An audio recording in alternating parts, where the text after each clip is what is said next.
오늘 본문을 소개합니다. 오늘 말씀을 보게 되면 사무엘하 5장 22절 말씀은 이상한 내용이 소개되고 있습니다. 다윗 왕 시대 때에 블레셋이라는 민족이 있었습니다. 이 블레셋 군대가 다윗이 통치하고 있는 유다 민족을 공격하기 위해서, 전쟁을 하기 위해서 르바임이라는 곳에 가득하게 모였습니다. 군사가 집결했습니다. 참고로 말씀드리면 그 시대 상황은 블레셋 군대는 세계 최강의 군대입니다. 막강한 군대 군사력을 자랑하고 있었습니다. 이들은 백전백승의 군대들입니다. 수많은 이웃 나라들을 점령해 나갔습니다. 반면에 다윗이 다스리고 있는 유다 민족은 군대가 미미한 약소 군대입니다. 싸움이 되지 않습니다. 마치 어른과 어린아이 싸움과 같았습니다. 계단으로 바위치기입니다. 진퇴양난이었습니다. 그렇다고 포기할 수도 없고 항복할 수도 없었습니다. 오늘 성경 말씀을 보게 되면 사무엘하 5장 23절 말씀을 보게 되면 다윗이 하나님께 기도했습니다. 여쭈었습니다. 그때 하나님께서는 이상한 말씀을 하십니다. 뽕나무 꼭대기에 걸음 걷는 소리가 들리거든 공격하라, 그렇게 말씀하시면서 여호와께서 너보다 앞서, 하나님께서 앞서 나가셔서 블레셋을 치리라 말씀합니다. 하나님이 싸우시겠다 했습니다. 이 전쟁은 나와의 전쟁이 아니라 하나님과의 전쟁으로 바꿔져 버립니다. 하나님과 전쟁에서 이길 자가 누구입니까? 다윗 앞에 가시겠다 했습니다. 그런데 대단히 중요한 내용은 뽕나무 꼭대기에서 걸음 걷는 소리가 들리거든 공격하라 했습니다. 행동하라는 것입니다. 너는 이미 전쟁에서 이겼다는 것입니다. 그런데 뽕나무 꼭대기, 도대체 무엇을 의미하고 있을까요? 걸음 걷는 소리라는 것은 하나님께서 뽕나무 꼭대기에 찾아오시겠다는 것입니다. 그때는 내가 그때에 뽕나무 꼭대기에 내가 찾아왔을 때, 그때에 내가 너보다 앞서 나가서 블레셋을 치리라 했습니다. 오늘 우리에게는 주변에 수많은 블레셋이 있습니다. 질병의 블레셋, 가난의 블레셋, 불신앙의 블레셋, 우상의 블레셋이 있습니다. 호시탐탐 우리를 공격합니다.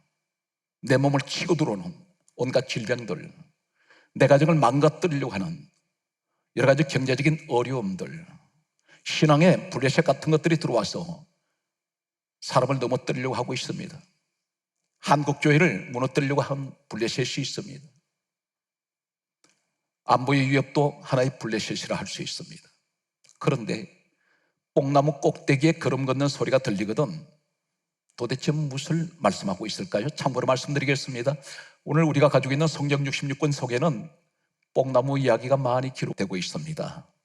그런데 한글에 보게 되면 다 같은 뽕나무입니다. 더 이상 어떤 의미를 찾을 수가 없습니다. 그런데 성경 원어를 보게 되면 성경이 기록된 이 뽕나무는 다 다른 의미를 가지고 있습니다.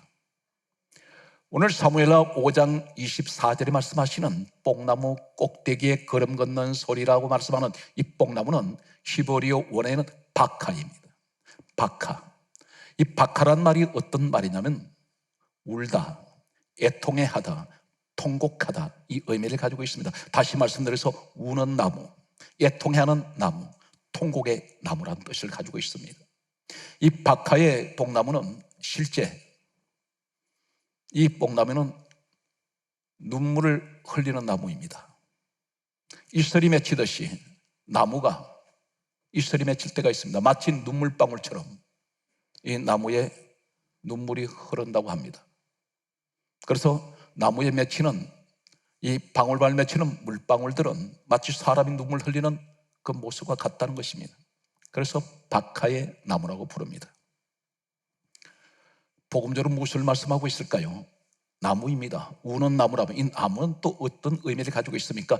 이사야 5장 7절 말씀을 보게 되면 나무는 사람을 의미합니다. 예레미야 5장 14절에도 역시 나무는 사람을 의미하고 있습니다. 예수님께서 이 땅에 오셨을 때 소경의 눈을 뜨게 하실 때 마가복음 8장 24절 말씀을 보게 되면 소경의 눈을 뜨게 하신 주님께서 내 눈에 무엇이 보이느냐 물으셨습니다. 이때 이 소경의 눈을 뜨면서 하는 말이, 사람들을 보면서 이렇게 말합니다. 나무 같은 것들이 걸어 다니는 것이 보이나이다. 나무는 사람을 의미하고 있습니다. 그렇다면 애통, 울다, 눈물, 이 박하, 나무, 사람을 의미한다면 오늘 이 시대 하나님께서는 누구를 찾아오십니까? 내가 지금 블레셋 같은 문제를 만났습니다. 하나님의 산적한 이 무수한 이 블레셋이 가득한 러바인 골짜기에 나를 공격하려는 수많은 것들이 있습니다.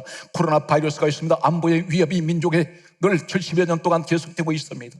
내 가정에 계속해서 공격해 들어오는 여러 가지 사람들로부터 오는 공격, 이런 모든 문제들 앞에 하나님 나는 어떻게 해야 됩니까? 했더니 박하의 나무에 찾아오시는 우리 하나님 오셔서 하시는 말씀이, 내가 너보다 앞서 나가서 너를 괴롭히려 하는 블레셋을 내가 치리라 하는, 오늘 이 말씀의 응답은 어떤 것입니까?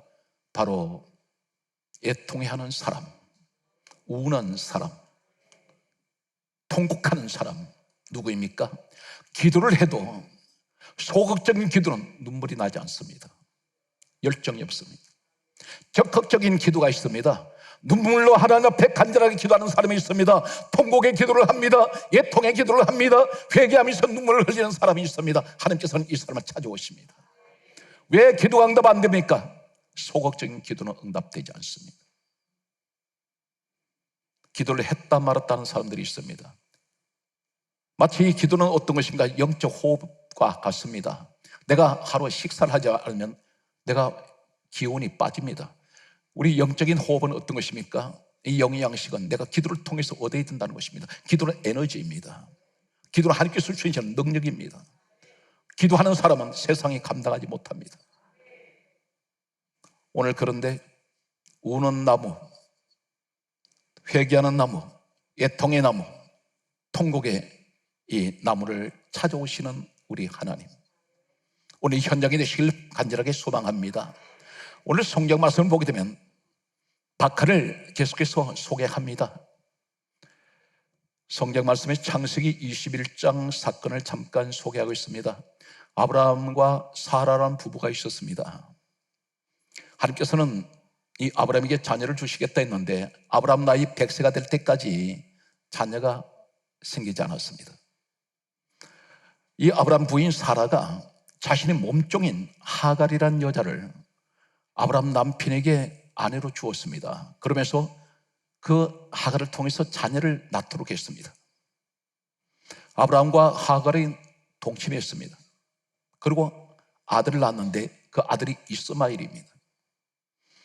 이스마엘을 낳고 난 후에 아이를 낳지 못할 줄 알았던 사라에게서 아들이 태어났습니다. 그 아들이 이삭이라는 아들이 태어났습니다. 이삭 아들이 태어났을 때 사라는 아브라함 남편에게 하갈과 이스마엘을 내쫓으라고 말합니다. 사라의 말을 들은 아브라함은 물 한 가죽 부대를 하갈 여인에게 주면서 그 몸에서 태어난 이스마엘과 함께 오늘 성경 말씀을 보게 되면 창세기 21장 15절에 내쫓았습니다. 내쫓긴 것이 어디냐면 부엘세바라는 지옥의 사막이었습니다. 가도 가도 끝이 없는 열사의 사막입니다. 이곳에서 1시간 이상 버텨내는 사람이 없습니다. 오늘 창세기 21장 15절에 보면 하갈과 어린 아이 이스마엘은 사막 한가운데를 발을 디디고 서 있어 뜨거워서 서 있을 수 없는 이 열사의 사막에서 헤매다가 가죽 부대에 물이 떨어졌습니다. 마실 물이 없습니다. 오늘 성경 말씀은 이렇게 기록합니다. 창세기 21장 15절 말씀을 보게 되면 이 아이 이스마엘을 하갈이 관목 덤불 나무 아래 두고 이렇게 기록합니다. 두었다 있습니다. 관목 덤불입니다. 가시나무가입니다. 그늘이라고 할 수 없습니다. 앙상한 줄기밖에 없는 이곳에다가 아이를 두고 오늘 성경 말씀은 이렇게 기록하고 있습니다. 창세기 21장 16절에 보게 되면 하갈이 이렇게 말합니다. 차마 아이가 죽는 것을 내가 보지 못하겠다 하고 화살 한바탕 거리 떨어진 곳으로 갔습니다. 여기 떨어진 곳, 화살 한바탕이라는 것은 거리가 어느 정도 있냐면 장정이 화살을 당겼을 때 화살촉이 떨어지는 거리가 한바탕 거리입니다. 그런데 한글 성경에는 단순하게 이 아이가 감목 덤불 아래 두었다는 이야기와 그리고 이 하갈이 화살 한바탕 거리 떨어진 곳으로 갔다는 이 이야기가 특별하게 보이질 않습니다. 그런데 원어는 그렇지가 않습니다. 심각합니다. 관목 덤불 아래 두고란 이 말은 히브리어로 샬라크입니다. 샬라크란 말은 내 던지다, 내 버리다, 포기하다. 하갈 여인 입에서 고백된 말이 있습니다. 내가 차마 이 아이가 죽는 것을 내가 보지 못하겠다. 이 말이 무슨 말입니까? 아이가 숨이 넘어가고 있습니다. 숨이 끊어지려 하고 있습니다. 그래서 이 아이가 죽는 것을 내가 차마 보지 못하겠다고 했습니다. 그래서 이 여인이 화살 한바탕 거리 떨어진 곳으로 갔다는 떨어진 이 말이 무슨 말이냐면 떠나가다 이 말입니다. 다시 말씀드려서 말씀을 정리하면 하갈은 이 이스마엘이 갈증과 목이 타들어가는 이 목마름 때문에 아이가 죽어갈 때 이제 곧 아이가 죽을 것 같습니다.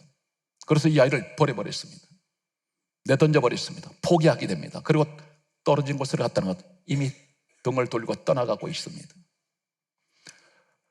화살 한바탕 거리쯤 가다가 어쩌면 이 하갈이 자신한 아이가 저대로 죽어가는데 이 어머니 하갈은 도저히 방법이 없습니다.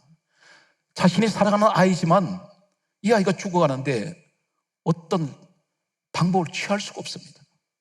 그래서 돌아가다가 떠나가다가 버리고 가다가 뒤를 돌아보면서 그런 그 자리에 앉아서 먼 발치에서 아이를 보면서 울고 있습니다. 성경 강조합니다. 심히 통곡을 했습니다. 심히 울었습니다. 우리 모습은 어떠신가요? 내가 낳은 사랑하는 자녀들이 있습니다. 항상 부모의 마음속에 이 아이가 평생을 건강하게 행복하게 살아가기를 바랬습니다. 그런데 상황은 전혀 정반대였습니다. 아이가 불행해졌습니다. 아이가 부모님보다 먼저 세상 떠나버렸습니다. 아이가 병들어서 고통 중에 있습니다. 아이가 장애자가 되었습니다. 전혀 생각지 않은 청천벽력 같은 현실이 내 눈앞에 전개되고 있습니다. 이 아이를 볼 때마다 가슴이 미어집니다. 하루 이틀이 아닙니다. 저 아이 불행이 내 불행이 되었으면 좋겠는데 왜 저 아이에게 천사 같은 아이가 왜 죄 없는 저 아이한테 이 고통이 저 아이에게 가 있을까? 지금 하갈이 이스마엘을 바라볼 때 가슴은 미어집니다. 그런데 이 하갈이 할 수 있는 것은 하나님 앞에 우는 것밖에 없습니다. 오늘 창세기 21장 16절에 하갈이 아이를 바라보면서 울었습니다. 성경 운이 이 말이 박하입니다. 애통해합니다. 고통스러워하면서 통곡을 하고 있습니다. 눈물의 기도를 하고 있습니다. 그때에 놀라운 사실은 하나님께서 침묵하시던 하나님께서 창세기 21장 17절을 보면 하늘에서 음성이 들려옵니다. 하나님의 음성이 들립니다. 하갈아 무슨 일이냐? 언제 음성이 들려왔어요? 하나님께서 왜 물어보십니까? 하갈이 울었을 때, 하갈이 하나님 앞에 이스마엘을 바라보면서 울 때에 사랑하는 성도 여러분, 아이한테 무엇을 남겨주시기 원하십니까? 많은 재물을 남기시면 그 재물은 한순간에 다 없어집니다. 영원하지가 않습니다. 그러나 이 자녀에게 가장 위대한 유산을 남길 수 있는 것은 기도입니다. 어머니 아버지의 눈물의 기도는 부모님이 이 땅을 떠나고 난 후에도 하나님은 그 기도를 반드시 기억하셔서 이 아이 평생에 또 자손 대대로 하나님께서는 그 조상의 기도를 기억하셔서 늘 하나님은 지켜주시고 축복하실 것입니다. 우리는 기도해야 됩니다. 코로나 바이러스 앞에서 우리는 속수무책입니다. 수많은 겹겹이 쌓여있는 나를 포위하고 있는 수많은 문제들 앞에서 하나님이 어떻게 해야 합니까? 가슴 졸이며 우리는 불안하고 두려워합니다. 그러나 그 시간에 하나님 앞에 우리는 엎드려 눈물을 흘리며 하나님 앞에 기도할 때에 하나님께서는 오늘 블레셋 같은 이 문제들을 하나님 친히 다 치시고 하나님께서 우리를 지켜주실 것입니다. 하나님께서는 우리에게 말씀합니다. 탁하이 사람이 되라고 말씀합니다. 우는 자가 되라고 말씀합니다.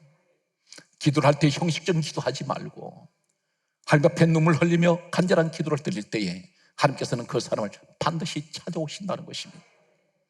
오늘 성경 말씀은 이렇게 기록하고 있습니다. 계속해서 박하의 골짜기에서 우는 사람들이 있습니다. 이 골짜기는 사망이요 고통이며 환난입니다. 오늘 이 시대는 어느 곳도 편한 곳이 보이지 않습니다.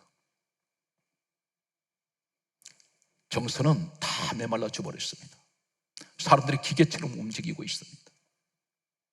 이러한 현실 앞에 성경이 이렇게 말씀합니다.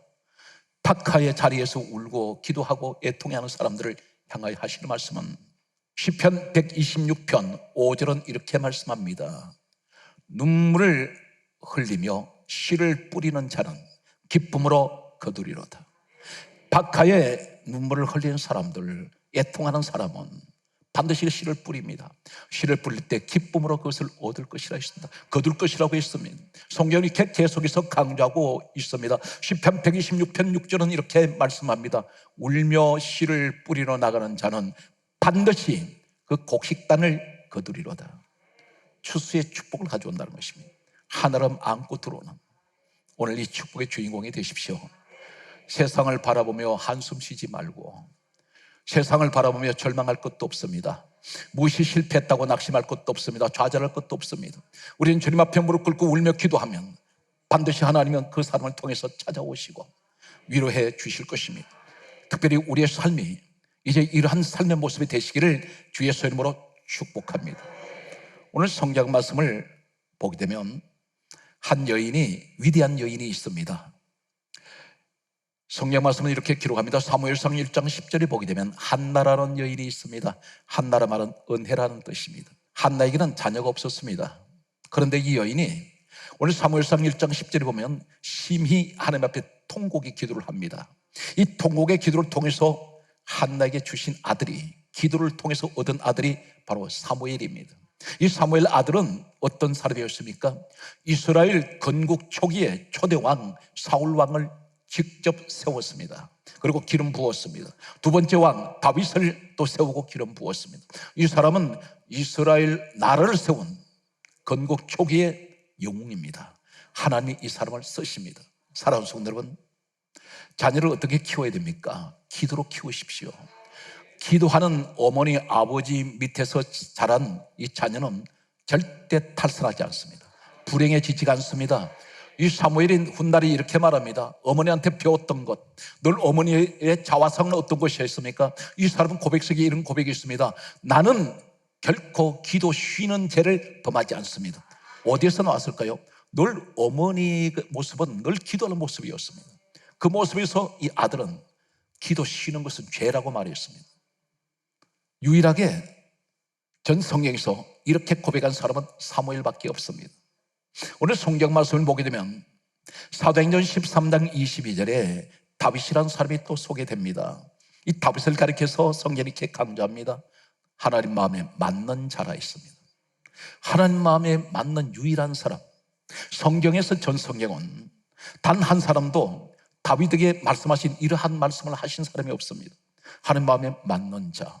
이 사람은 어떻게 했길래 하나님 마음에 맞는 자 있을까요? 독특한 다윗의 모습을 한 가지만 소개합니다. 시편 6편 6절에 보게 되면 다윗이 이렇게 고백합니다. 밤마다 내 눈물이 내 침상을 띄우며 내 요를 적시나이다. 다윗은 늘 눈물로 기도하는 사람이었습니다.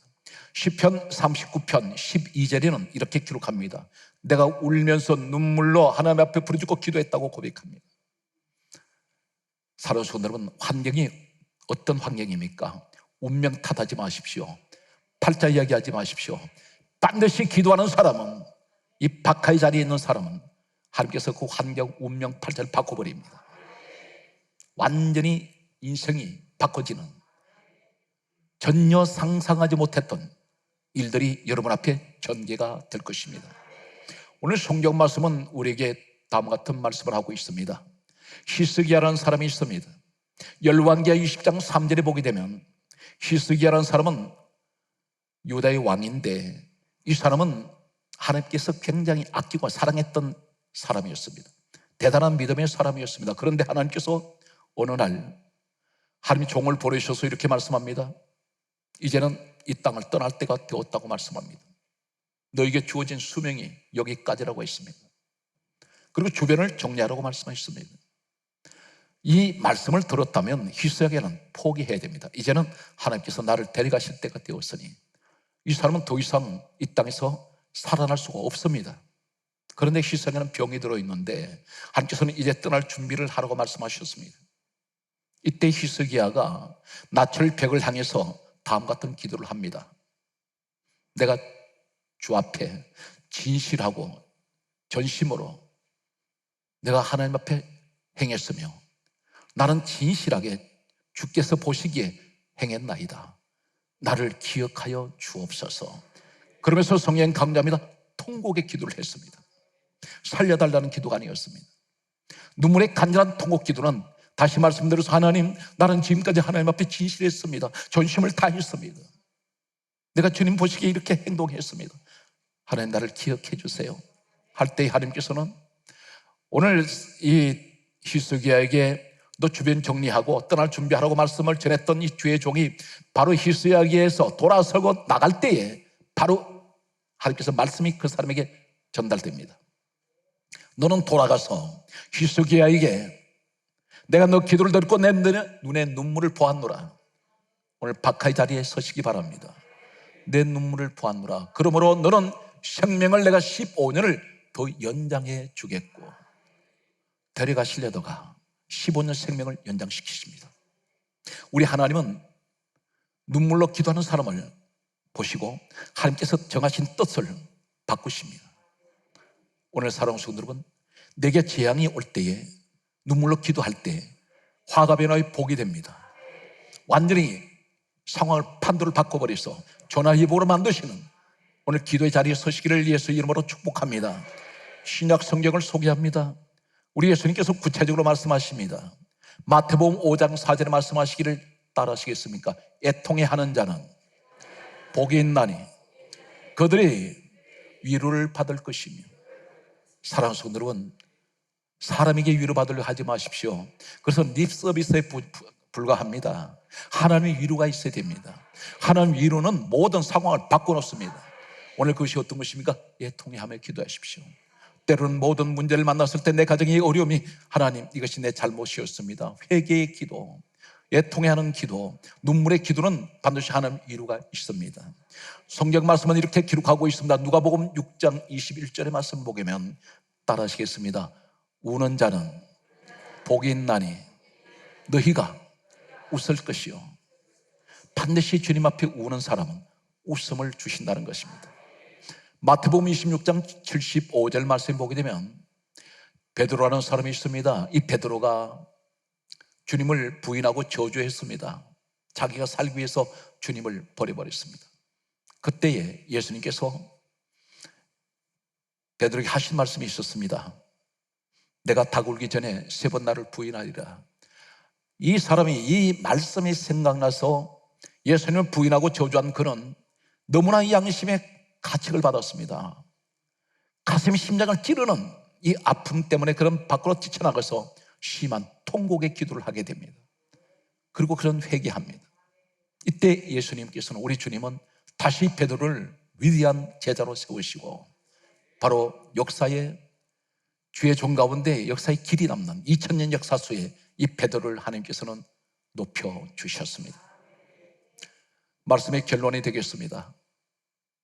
고린도 전서, 특별히 오늘 이 시간에 여러분에게 마지막 말씀의 결론은 히브리서 5장 7절 말씀을 소개하고 마치겠습니다. 히브리서 5장 7절은 이렇게 말씀하고 있습니다.